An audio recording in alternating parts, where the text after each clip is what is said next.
मनोज जरांगे पाटील यांच्या आमरण उपोषणाचा आजचा 6वा दिवस असून जरांगे यांची प्रकृती आणखीन खालावली आहे। मनोज जरांगे पाटील यांची तपासणी करून त्यांच्यावर उपचार करा असे आदेश मुंबई हायकोर्टाने जालना जिल्ह्याच्या शल्यचिकित्सकांना दिलाय।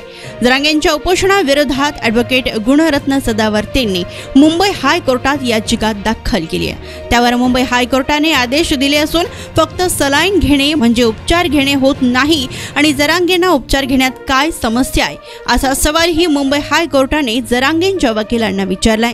जरांगेंच्या प्रकृतीची जबाबदारी कोणाची, त्यांचं काही कमी जास्त झाल्यास डॉक्टर जबाबदारी घेणार का असा सवालही कोर्टाने विचारलाय।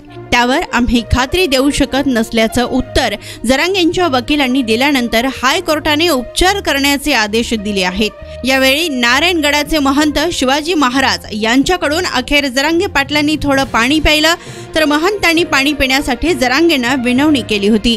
त्यानंतर जरांगेंनी पाणी प्यायलं। बुधवारी महंतांच्याच मध्यस्थीने जरांगेंना बळजबरीने सलाईन लावण्यात आलं होतं। तर आताही महंत शिवाजी महाराजांकडून मध्यस्थी करण्यात येत आहे। मराठा आरक्षण सगळे सोयरे कायद्याच्या अंमलबजावणीसाठी जरांगे पाटील अंतरवाली सराटीत उपोषण करीत आहेत। जरांगेंनी पाणी, अन्न आणि औषधोपचारांना पूर्णपणे त्याग केलाय तर त्यांची तब्येत त्यामुळे आणखीन खालावली आहे। आजही त्यांनी उपचार करून घेण्यास नकार दिलाय व डॉक्टरांचा हातही त्यांनी झटकून टाकलाय।